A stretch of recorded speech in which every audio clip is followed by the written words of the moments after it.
На 15 септември, Македонија во која ќе нема ниту едно семејство без барем еден редовен вработен. Арма масфу чишме да ангажими мазва, ейхе би бърде докар штота бъмба арсими да шиптаре Македонис. Не, кога по-добро ќе размислам, јас сепак ќе си купам куќа или стан. Ќе се осмела, че имам трето дете. А може би по-добро е да одговорам дека разумен компромис е разумен компромис. Или да му намигам на председателот Обама. Продадено. Боже мили, ја продале целата ефтина политика. Значи, мене ми останува да зборувам единствено за оние луѓе кои на изборите не купуваа ефтина политика, туку се одлучија својот глас да го дадат ни помалку ни повеќе, туку замислете за Чак Норис. Да, луѓето кои гласаа за Чак Норис.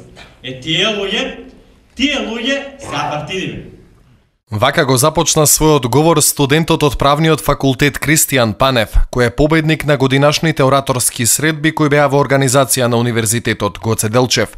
Традиционалните ораторски средби кои се одржаа по пети пат беа дел од прославата на патрониот празник на УГД. Второто место и припадна на Марија Николова, студентка на правниот факултет, и трето место за Стефанија Темелкова од факултетот за природни и технички науки. Комисијата за оценка на ораторите имаше тешка задача. Од 13 учесници мораше да избере тројца најдобри, кои добија и награди од УГД. Комисијата за доделување на наградите ги пофали сите учесници на овогодинишните ораторски средби.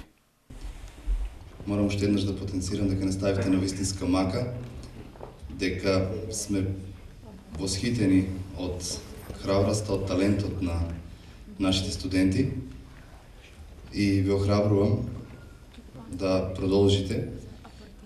Особено се разбира оние наградените, но и оние што ќе останат денеска без награди. Се разбира, само тројца ќе добијат награди. И навистина ова го мислам искрено и не од моја име, туку од име на целата комисија.